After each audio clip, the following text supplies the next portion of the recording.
Hi, and welcome to the 2021-2022 free application for federal student aid, also known as the FAFSA, step-by-step instructions for high school seniors and parents.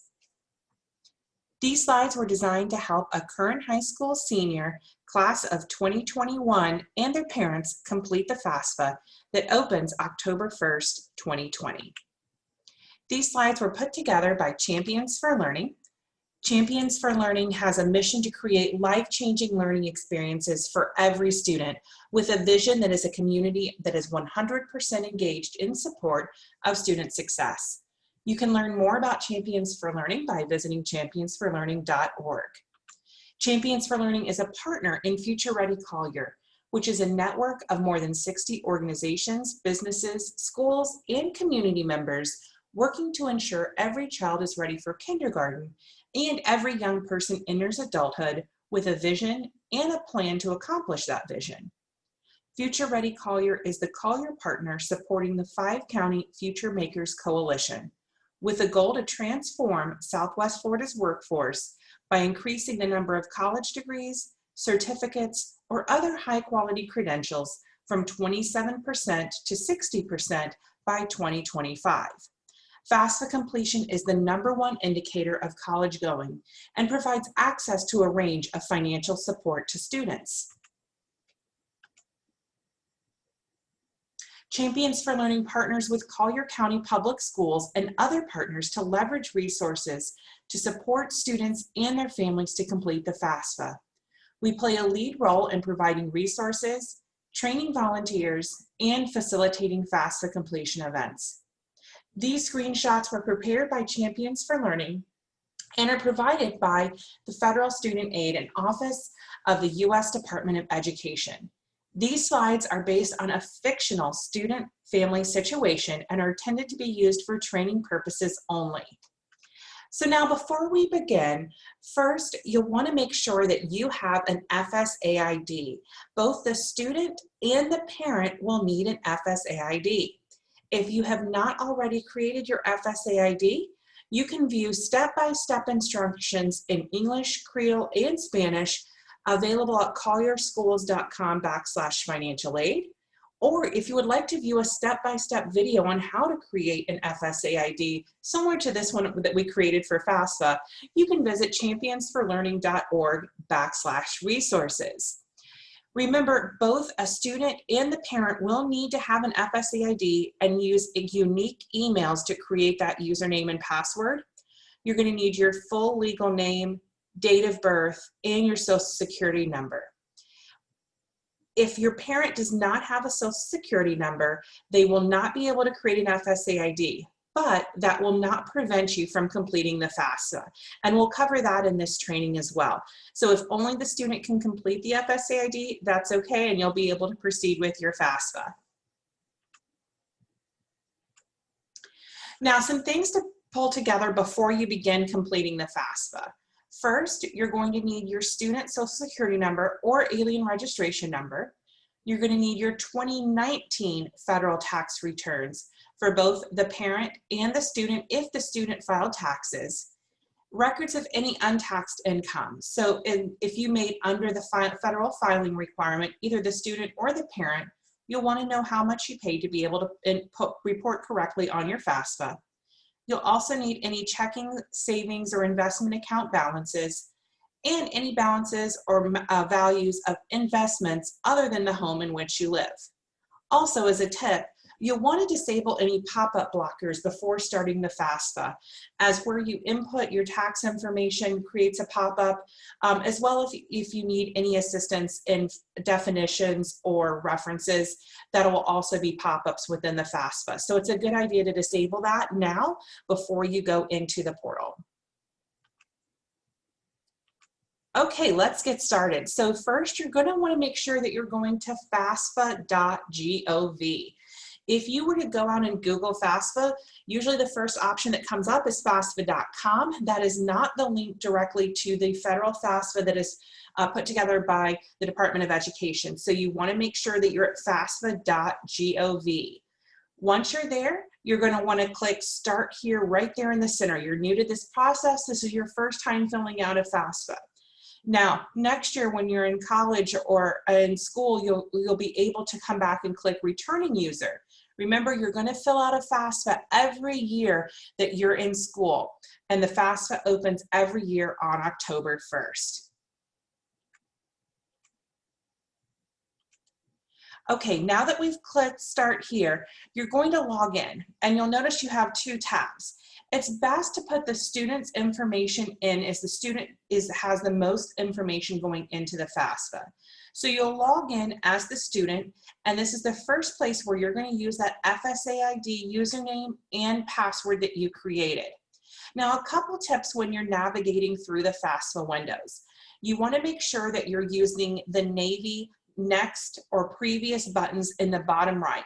Don't use your browser's forward or back buttons, as it will time out.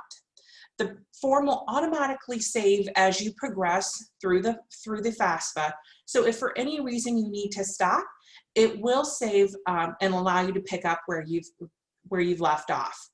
If at any point you're entering a field and it's embedded, encrypted, like here in the password, and you don't understand what the field that it's asking or what it's asking you to answer, on the right-hand side of each response box will be a navy question mark.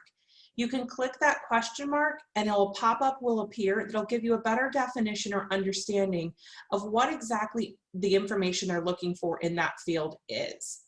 So just some kind of guidance to walk you through. We're going to select next after we've put in our student's username, FAFSA ID, and the FAFSA ID password, and select next. Now, this is just a disclaimer that you're accessing a U.S. federal government computer system, that you are agreeing to all these terms and conditions. You can read through this and accept to proceed. Now, remember, again, we're using a fictional student's information here, so your answers are going to vary from the ones that you see on the screen. Now, when you first log in, you're going to see two options right in the middle in those navy buttons. Start a 2021/2022 FAFSA or start a 2020-2021. Every high school senior, class of 2021, you guys should be completing the 2021/2022 FAFSA. That is the school year that you are intended or anticipated to start college. Now, you may be considering starting school in the summer of 2021. And in that case, if you are, you may want to fill out both FAFSAs, as the 2020-2021 FAFSA would cover summer of 2021. The first FAFSA that I mentioned, the 21 through 22, is going to cover your fall semester of 2021 through the summer of 2022. So based on a traditional college timeline, that would be your first freshman year starting in fall of 2021. So once you've selected the 2021/2022 FAFSA, this tutorial will walk you through that. If you're looking to fill out the 2020 or the 2021, we do have a separate recording tutorial available for that at championsforlearning.org/resources. But we're going to do the 21/22 right now. So we're going to select that navy button on the left, and it's going to ask us to create a save key. Now, the save key is different than your FAFSA ID username and password. So when you're off at school and you may need to communicate with your parents and you put in part of your information and your parents put in another part, this save key is a temporary password to allow either you or your parent to come back into a specific space to be able to pick up from where you left off. So it does need to be something different than the password you created with your FAFSA ID, but it can be shorter. It can be as short as 4 numbers. Write this down as well and keep it in a safe place so that you can come back and pick up where you left off if you need to continue. Now, once you've entered both of those fields, you're going to select the navy next button in the bottom right. Now, this is just an introduction. There's nothing you need to do on this page. This page just tells you if you need to come back and complete your FAFSA, how to get help, how to save it, how to submit it, and signing it. But we're going to walk you through all of that on this tutorial so you can select the next button.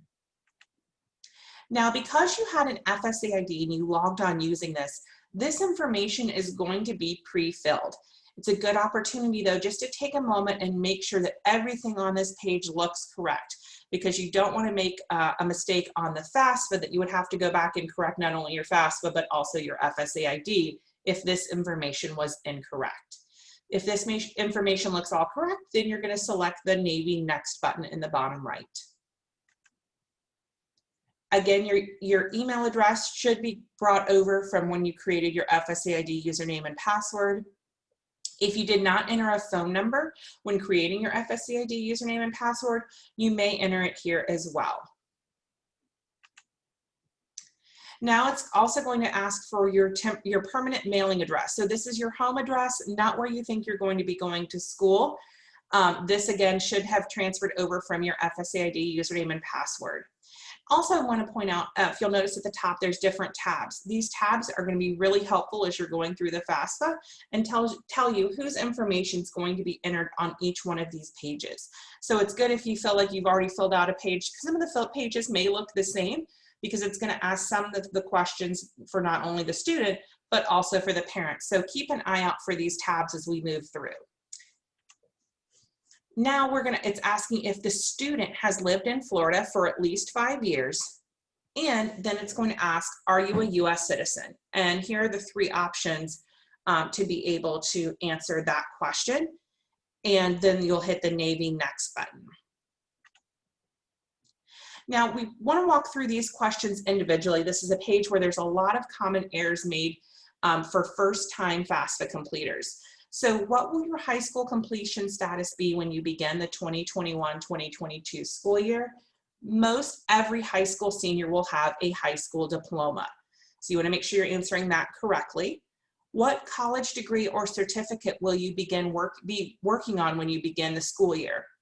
Now, even though your aspirations may be to become a doctor and have a doctorate degree, when you're beginning that school year, you're going to be working on either an associate's degree, maybe a technical degree or certificate, or maybe it's your first bachelor's degree. You want to make sure that the answer that you're putting here, if you're just beginning school and you're a high school senior now and then entering college, you're going to be working on a first bachelor's degree or lower. So again, that certificate, that associates of science, associates of arts, vocational certificate, or a first bachelor's degree. Now it's asking, will you have your first bachelor's degree before you begin this 2021-2022 school year? In most cases, even if you've done dual enrollment, you may have an associate's degree, but you may not have that the first bachelor's degree, so a 4-year college degree. So you want to make sure you're answering that correctly. What will your college grade level be when you begin the 21-22 school year? Very important. For every high school current senior, you're going to be never attended college / first year. So even if you're doing dual enrollment, maybe taking AP courses, enrolled in an AP or an ACE program or a baccalaureate program, you're still going to be considered never attended college first year. Those dual enrollment programs are run through your high school and you're receiving college credit, but you've never officially matriculated into a college. It's very important you're answering this question correctly so that the school knows that you are an incoming freshman, which has different aid that may be available to you, and that they are looking at your transcript as that you have completed those pieces while you are in high school. The next question, are you interested in being considered for work study? So the federal work study program is an opportunity to work on a college campus and earn aid that will help to cover part of your tuition cost. We highly recommend that students choose yes for this option. It does not guarantee you a job. You would still have to apply for that job, but it's another way through a federal program to get part of your cost for college covered. By selecting no, they would not be able to factor that into your financial aid award letter. So we highly recommend students select yes. Now it's going to ask, as the student, are you male or female? And in this case, the student was male. Now it's going to, this blue pop-up box appears that says male citizens and male immigrants must register with the Selective Service to receive federal student aid. In most cases, because you're a high school senior, you may not yet have registered with the Selective Service system. If you've registered to vote, that you may have selected that option.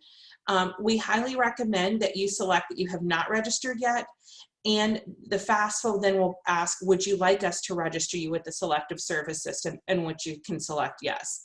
This way it ensures that you're getting registered, and two, that you're going to have your eligibility remain to receive federal aid by selecting yes. If you need more questions or don't understand exactly what the Selective Service system is, again, remember those Navy question marks appear on the right hand, and they'll take you to some links with information should you have more questions. Now it's going to ask for your driver's license number if you have one. Again, this is not a requirement for filling out the FAFSA, but if you have it with you, it's a good idea to go ahead and enter that information. Again, keep in mind, when you're filling out the FAFSA, all of this information is going to be sent to the schools or the colleges that you request it to go to. And then that financial aid office is going to use all of this information to determine what type of financial aid offers you're eligible for. So by putting this in, some schools may use this to determine if you're eligible for in-state tuition, or if you're from a certain area that they may have additional assistance available for. Now it's going to ask if you were a foster youth or if you were ever in the foster care system. And then it's going to ask, what is the highest school completed by parent 1 and by parent 2? So now keep in mind, prior to starting the FAFSA, you need to think about which parent you're going to be using on the FAFSA. The FAFSA is not necessarily tied to the taxes. So if your parents are divorced and the same parent does not claim you every year, that doesn't mean you'd be using different parents on the FAFSA. You would be using the parent to help you complete the FAFSA that you live with at the most during the year. If you have questions or are unsure which parent to be using, we have resources and guides to help you. Those are available at collierschools.com/financial aid. Which parent do I use on the FAFSA? It's also available at championsforlearning.org/resources. Once you've determined which parents you're going to be using, make sure you enter the highest school that they're completed. And if you're not sure, it's okay to select other or unknown. This is just one way that a financial aid office may be looking to determine if you're going to be a first-generation college student. Now you'll notice it's giving you it's an option to select the name of the high school that you attend. So you're going to want to type in the name of your high school, the city where it's located, and the state. And then you want to select the Navy confirm button. Instead of hitting next, we're going to need to confirm, and it's going to search for which high school to make sure it's got you matched to the correct high school. Now you'll see a list, once you click that confirm, a list of the different schools that populated based on the search criteria. So in this case, the student goes to Lely High School. They're going to select the word select, and it's going to take you back to the screen that looks like we were just on, but confirming all of the information on the high school, and now hitting the Navy the Navy next button, because it has properly matched your high school to your application. Now that we've selected what high school you're at, it's now going to ask which colleges you want to have your FAFSA information sent to. Now keep in mind, you can select up to 10 colleges to put onto your FAFSA. They do not have to be colleges that you have been accepted to or even applied to at this point. We highly recommend that if you're considering a college or that college is anywhere on your radar, that you go ahead and add them to your FAFSA now. That way you don't have to come back and make changes later, so it'll make it easier. In most cases, you wouldn't know the college's federal school code, so you would select no. Type in the state and the city in which that school is located. And if you want to type the school name, you can, and then you're going to hit search. When you hit search, it's going to pull up results of every school based on that criteria. And if that's a school that you want to send your FAFSA to, just mark the indicated box to select that school. In this case, John's selecting to send his FAFSA to Florida Gulf Coast University and Florida Southwestern State College. Both, even though Florida Southwestern State College has campuses in Lee, Charlotte, Henry, Glades, and Collier counties, the main campus is located in Fort Myers. So if you're searching for a school that may have satellite branches, keep in mind you may have to look for a different county based upon where the main campus of that school is located. Now, once you've selected or clicked those schools, you're going to select next, and it's going to take you back to that original page and ask you if you're going to live on campus with a parent or off campus for each one of the schools that you selected. We highly recommend, if it is a institution that offers on-campus housing and it's not in the city or town where you currently live, that you select on-campus housing. Even though you may think you want to live off campus with an apartment, this does not tie you, this is not a application for housing. This just gives the financial aid a heads up that they need to be packaging you for dormitory cost when they're looking at what your cost of attendance and what aid may be available. So keep that in mind when you're selecting your options here. Once you've selected each one, how your housing plan for each one of the schools you've selected, you can select next.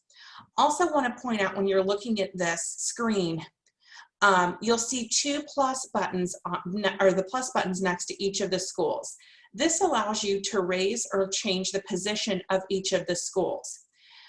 For federal aid purposes, it doesn't matter the order in which your schools has been listed.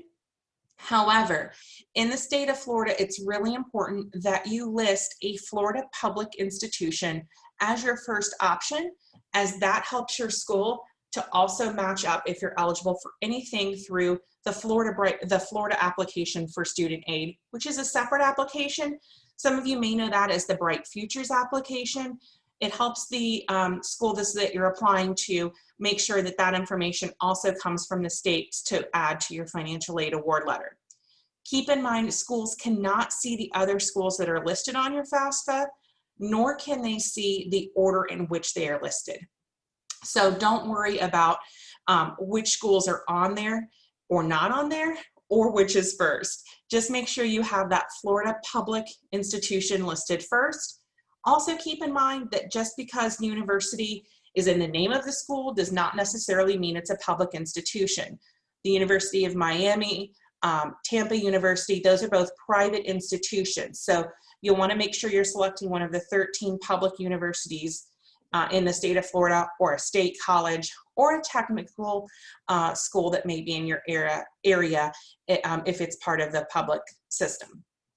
Once you've done that, then you'll select next. Now you'll see again, it's showing your application has been successfully saved. And now it's going to continue to ask some questions about the student. So what is your marital status as of today? Again, that's for the student. Once you've selected from the drop-down, click next. It's asking the student, do you have any children who will receive more than half of their support from you? So this would be, does the student have children that they're supporting? Or does the student have, on the second question, does the student have dependents other than children who live with them that they're supporting? Now you'll want to read through each one of these questions. From the student's point of view, is the student any one of these? And then if not, you would select none of the above.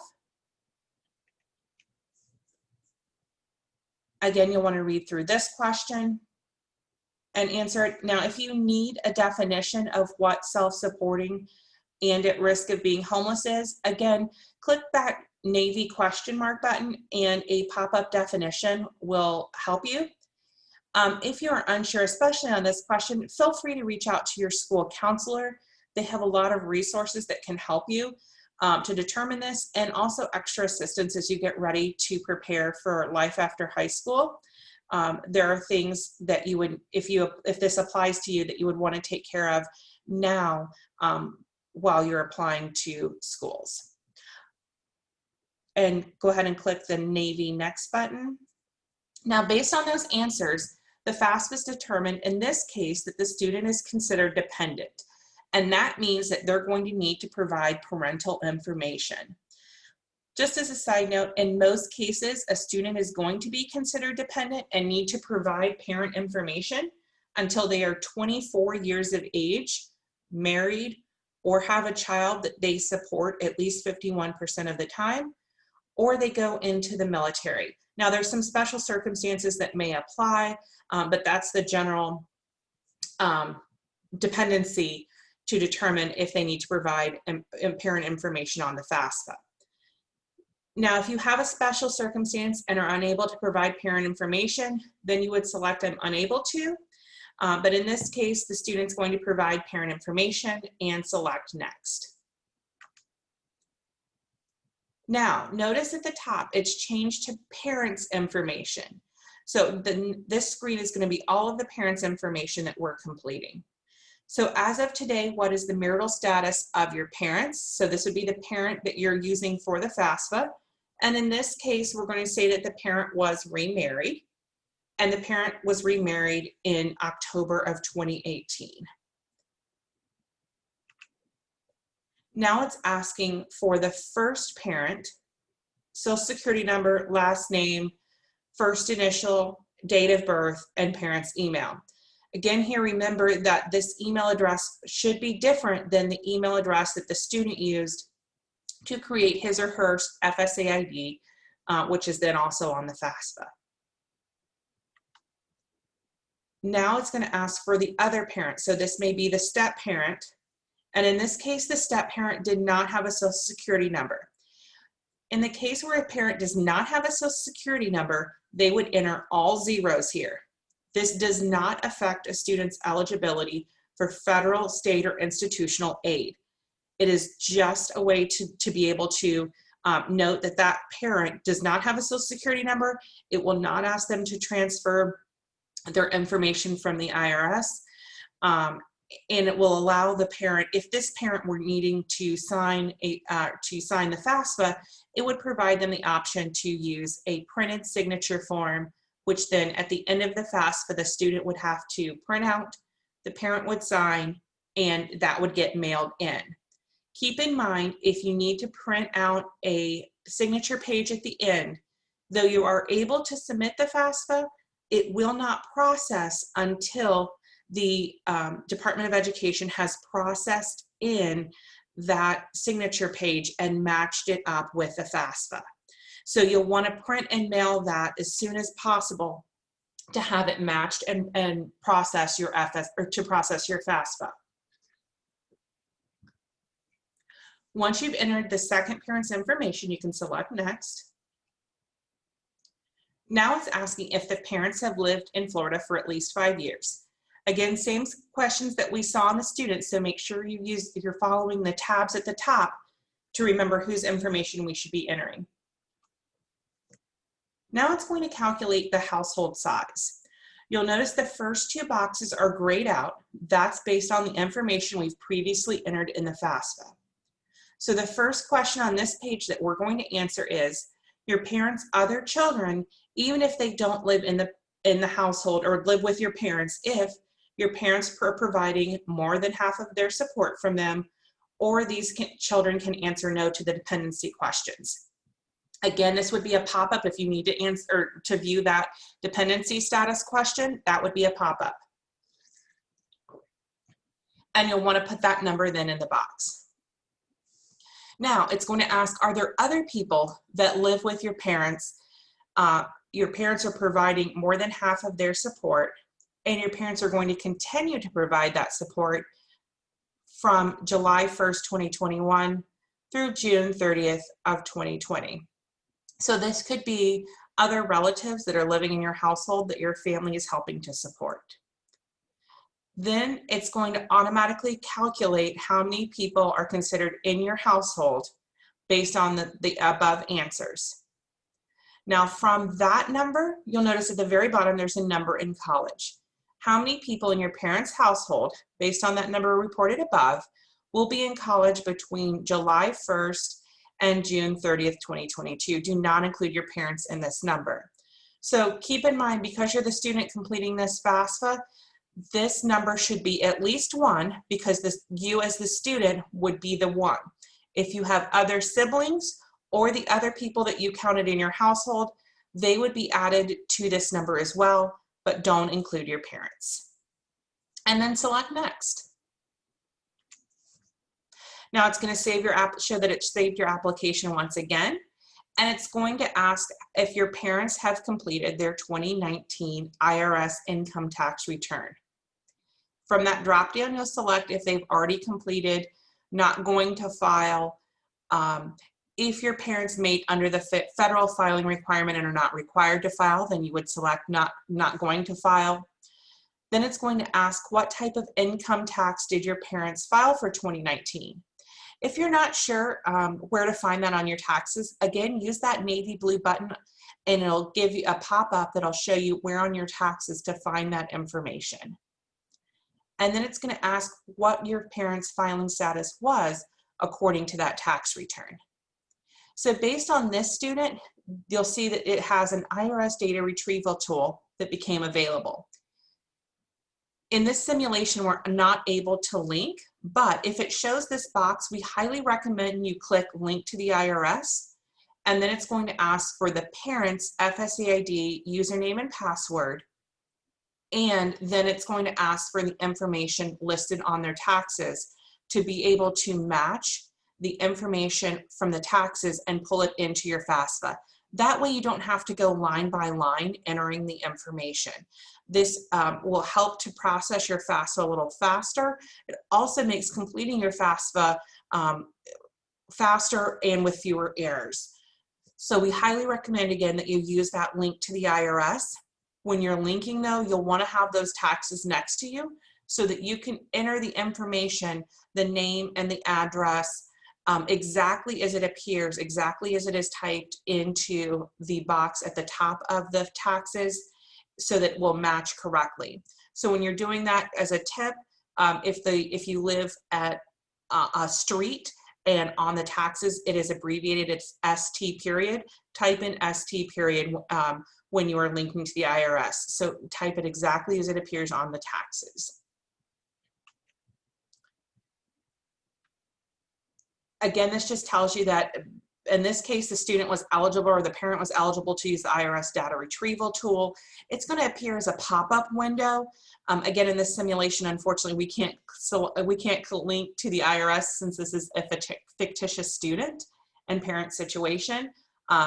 So in this case, we have to bypass, but go ahead and link to the IRS if you see this and are able to do that. If for some reason your information cannot match the IRS site, you'll still be able to enter your information on the FAFSA manually, and we're going to walk through that. So in this case, it's asking based upon the parents, or what is the parent's adjusted gross income for 2019. Now it's going to tell us based on the type of taxes we filled out, here's where we could find that information. So on IRS form 1040, we're going to look at line 8B. If you're using a different tax form, you can select that navy question mark button and it'll tell you exactly where to look on your taxes for this information. Now, if you use the data retrieval tool, this information will be auto-populated and grayed out. So please don't attempt to edit this information because it will show that you were unable to link to the IRS successfully if you change any of the information in this box once it's transferred over. Now it's going to ask the split of your parents' wages, salaries, and tips. So to make up that number on the previous page that we just entered, which parent earned how much of that money. So in this case, you may need to look at several different boxes, or you may even need to look at your W-2s. It'll tell you exactly which lines to look at here, and then once you've entered each of those information, you'll want to select next. Now in this case, this is new this year, they're asking if you indicated your parents filed a 1040, did your parents file a Schedule 1? Very important here.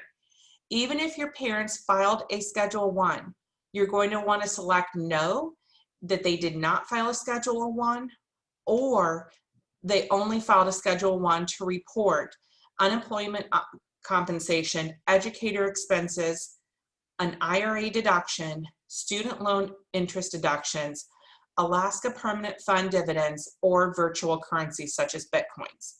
So you can click there for more information, but make sure that you're reading through those options before just selecting yes, that they automatically did file that Schedule I. They may not be required to report that.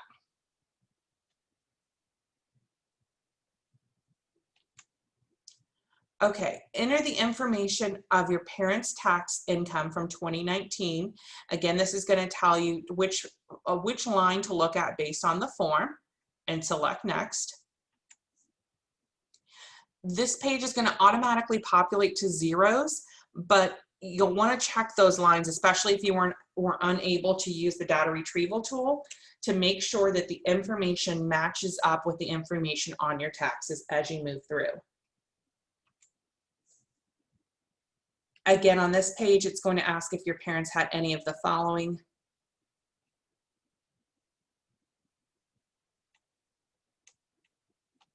And again, if you're not sure what any of these mean as you're reading through these questions, use that navy question mark button.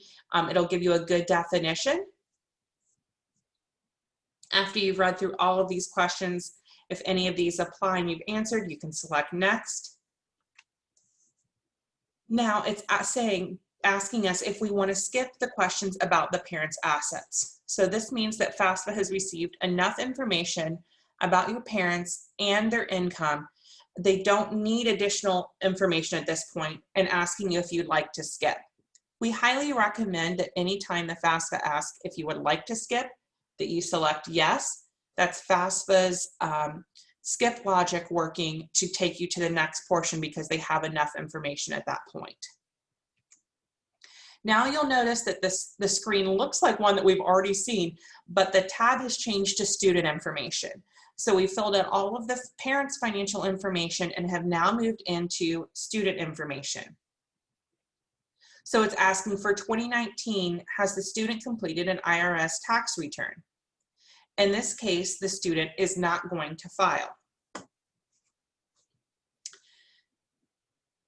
Based on that information, since the student did not file, the student would not be eligible to use the data retrieval tool, and they would need to select next to continue.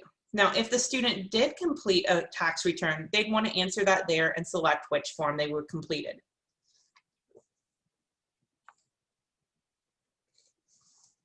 Now you want to answer how much the student earned from working in 2019. So in this case, John earned $2,800. He was not required to file taxes, but he's reporting that information on his FAFSA, and select next.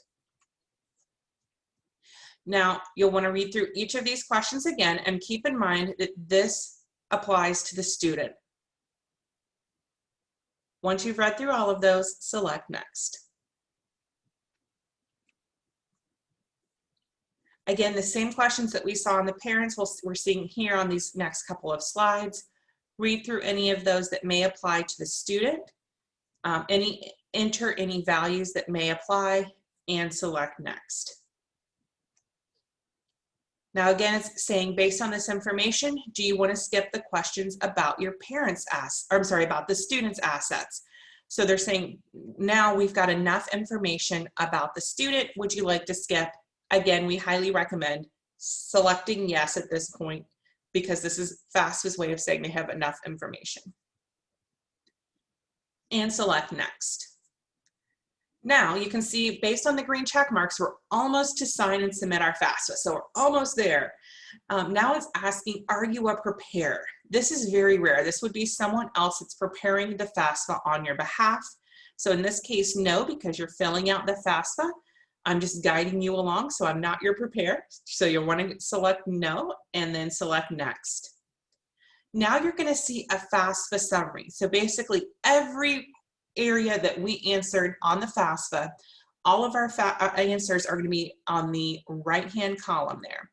You do not need to print this page. You're going to be emailed a summary, and then you're also going to see the final results on the next couple of pages. But this will be emailed to you.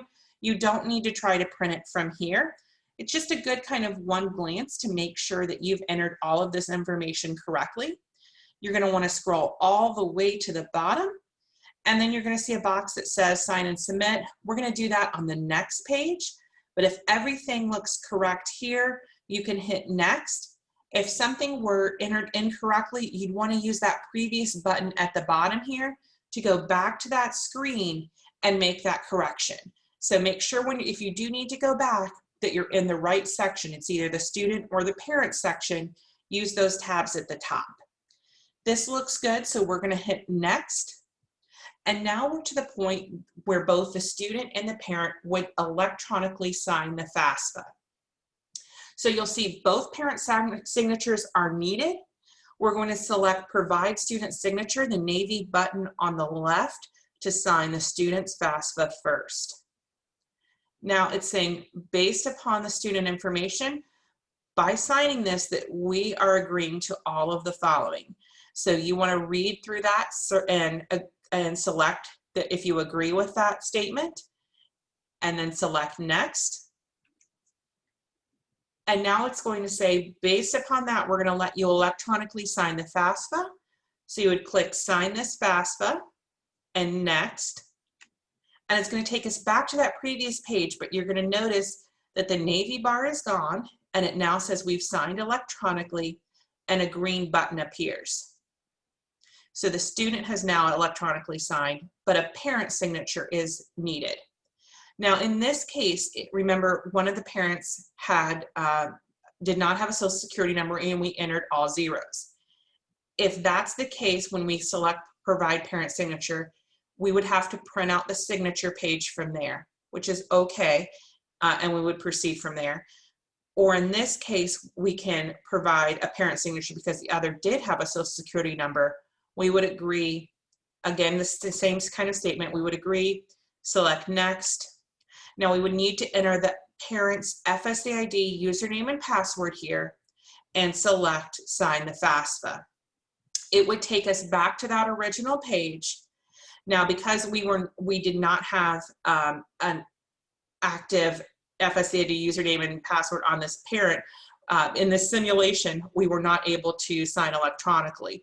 We could choose one of the other ways to sign to process our FAFSA, but remember, the FAFSA has to have both signatures in order to be processed. So it's really important that you see 2 green check marks there unless you're printing out a signature page and mailing it in for one of those parents. Now at the bottom, oh, and also only one of the parents needs to sign the FAFSA, not both. Now once we've got both of those signatures taken care of, we can select Submit My FAFSA Now. You're going to get a congratulations message, and it's going to tell you that you're going to receive an email version of this page. So all of the information that we submitted earlier along with this page is going to be emailed to you. You're also, and you'll receive that probably within a few minutes of hitting submit. But in about 3 to 5 days, you're going to get an email notifying you that your FAFSA has been processed. When you receive that email, you're going to want to hang on to it, and you're going to want to take a really good look at it. First, that email is going to contain your SAR, or your student aid report. So as you apply for scholarships or other opportunities, they may ask for your student aid report from your FAFSA.